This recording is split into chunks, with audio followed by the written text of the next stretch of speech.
Olá, alunos, tudo bom? Bom, então, a pedidos, tá, Nath, essa é para você. A gente vai falar um pouquinho de Guerra das Duas Rosas, vamos fugir um pouquinho do conteúdo formal e cronológico que a gente tem trabalhado com vocês agora este ano. É um tema que a gente trabalha geralmente no final do primeiro ano, tá? Mas é um tema importante para a gente entender a formação então, dos estados, tá? E, enfim, né, neste caso específico, a formação do Estado inglês, da monarquia absolutista inglesa, certo? Então, a Guerra das Duas Rosas, na verdade, é um conflito, então, tá? Que se origina após a Guerra dos 100 Anos, tá? Que é aquele conflito entre Inglaterra e França, né? Na verdade, feudos franceses contra, né, feudos ingleses, porque na verdade, neste contexto, a gente não tem exatamente, né, um estado. Os estados estão se originando pós esses momentos, tá? Pós esses conflitos. Bom, então, a Guerra das Duas Rosas, a gente tem que lembrar que a Inglaterra, ao final da Guerra dos 100 Anos, ela vai então ser derrotada, certo? E claro que isso vai dar um enfraquecimento, vai trazer um enfraquecimento, grande parte da sua nobreza vai ter, né, morrido, enfim, né? O fato é que essa tensão, essa derrota, ela vai se refletir no seu próprio território, certo? Então, a Inglaterra nesse período, ela era governada pelo Henrique VI, tá? O Henrique VI, ele era então da família Lancaster, que era uma família muito rica, de uma nobreza, né? Digamos assim, de linhagem, né? Ela tinha origem lá nos Plantageneta, que foi uma, digamos, uma dinastia que governou a Inglaterra por muitas décadas, certo? Então, os Lancaster têm parentesco com os Plantageneta, assim como os York, né? E a Guerra das Duas Rosas será exatamente entre, né, os York contra os Lancaster, certo? Então, basicamente, tá, tanto Lancaster quanto York têm parentesco com essa dinastia importante que era os Plantageneta, certo? Bom, então, Henrique VI, que estava no poder, era um rei muito contestado no sentido de que ele era visto como alguém muito fraco, como alguém, digamos assim, incompetente, e conta-se que ele teria algum tipo de transtorno psíquico também, né, que o deixava bastante alterado, digamos, né, ou seja, ele não era visto como uma figura confiável, digamos assim, para conduzir o trono inglês. Então, o Ricardo York, que era conselheiro do rei, que tinha, digamos, a família York tinha postos, né, dentro do governo, ele vai ser convencido, vai se juntar com um grupo de nobres que entendiam que o Ricardo, que meio que, né, auxiliava na administração, teria muito mais competência para gerir o governo, então, né, ele foi, digamos assim, incitado, estimulado a formar um exército, né, junto com essa nobreza e, então, né, enfim, dar um golpe no Henrique VI. O que acontece, né, o Ricardo vai vencer, o Henrique VI vai ser preso, né, grande parte da população não tinha também simpatia pela esposa do Henrique VI, que era Marguerite de Anjou, que era uma rainha de origem francesa, e por isso também era meio mal vista, digamos assim. A gente tem que lembrar que a Inglaterra tinha recém saído de um conflito com a França, certo? Então, nesse primeiro momento, né, o Henrique VI vai ser derrotado.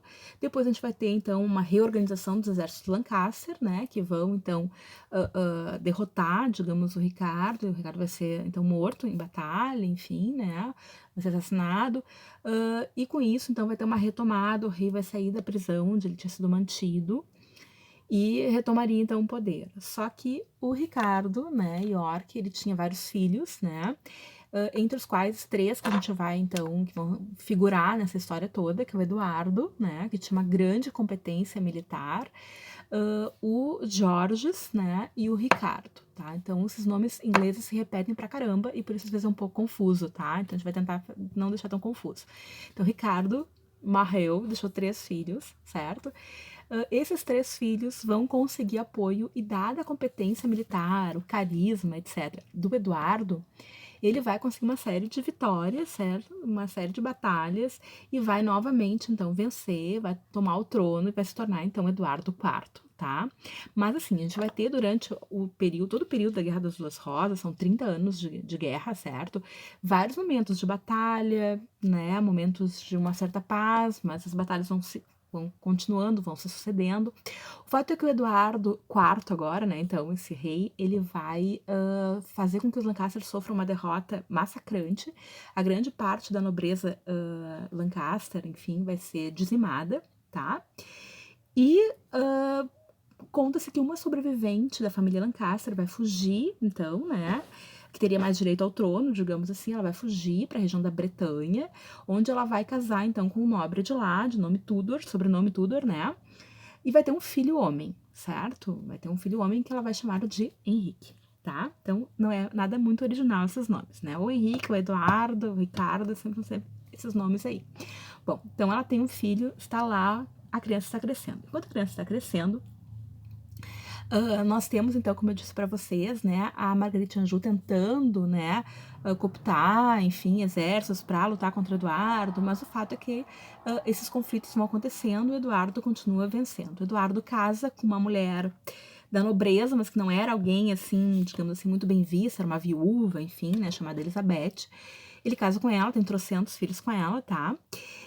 E nesse meio tempo, né, um dos grandes nobres que apoiou o Eduardo vai se voltar contra ele, começa a dar tretas internas ali entre os York, tá, e seus apoiadores.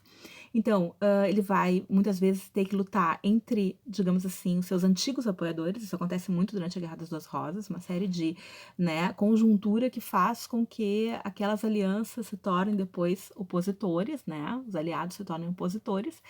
E com isso, a gente vai ter, então, o próprio irmão, né, do Eduardo, o Jorge, vai ser acusado de conspiração, enfim, né, de estar se voltando contra o seu irmão, e ele vai ser, então, preso, condenado e vai ser morto, certo? Bom, nesse processo todo, tá, o Eduardo acaba morrendo também aos 40 anos, tá? Ninguém sabe, é uma coisa meio misteriosa, se foi de morte morrida ou foi de morte matada, se ele foi envenenado, ninguém sabe. Bom, o fato é que quando ele morre, em tese, os seus filhos seriam, então, seus sucessores, certo? Ele teve 2 meninos, só que ainda eram crianças, tá? Então, o seu irmão, Ricardo, vai ser tutor das crianças, tá? E com isso, as crianças vão ser levadas à Torre de Londres, onde ele seria o mais velho, né, dos meninos, não 2 meninos. O mais velho seria coroado e, de repente, desapareceram, né? Ninguém sabe o que aconteceu. O fato é que o Ricardo torna-se, então, Ricardo III, tá? Ele vai se tornar rei nesse contexto. Bom, tudo isso rolando, o Henrique lá da Bretanha, lembram, tá? Que era de origem Lancaster, mas que agora seu nome era Tudor, porque o pai dele era um nobre da Bretanha, cuja dinastia era Tudor. Ele arrebanha uma série de pessoas, soldados, monta um exército poderoso e vai até, né, ao confronto, vai ao encontro, digamos assim, do Ricardo para lutar com o Ricardo e ele acaba vencendo, tá? E mata o Ricardo, né, o Ricardo III. Mas, para que a coisa, tipo assim, ficasse um pouco mais calma, né, a ideia era o quê? Bom, nada melhor do que para apaziguar uma guerra, né, do que um casamento. Então, o que ele faz? O Henrique Tudor, tá, mas que era de origem Lancaster, vai casar, então, com a Elizabeth, filha do Eduardo IV, tá, irmã né, mais velha daqueles meninos que desapareceram, que é uma representante York, certo? Então, o Henrique Tudor, representante Lancaster, da rosa vermelha, que era o símbolo deles, tá? Então, por que 2 rosas? Porque o Lancaster tem o símbolo da rosa vermelha e o York tem o símbolo da rosa branca. Então, agora, com este casamento, essas rosas vão se juntar e o símbolo será, então, né, uma rosa vermelha com branco, tá? Então, eles casam e funda-se uma nova dinastia, a dinastia Tudor, tá? Que a gente trabalhou, enfim, quando falamos de absolutismo, tá?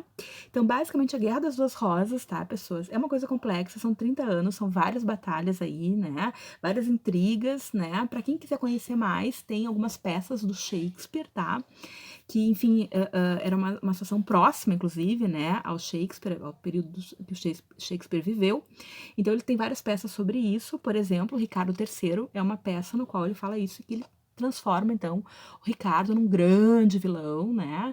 Então, um dos vilões mais importantes né, da literatura shakespeariana.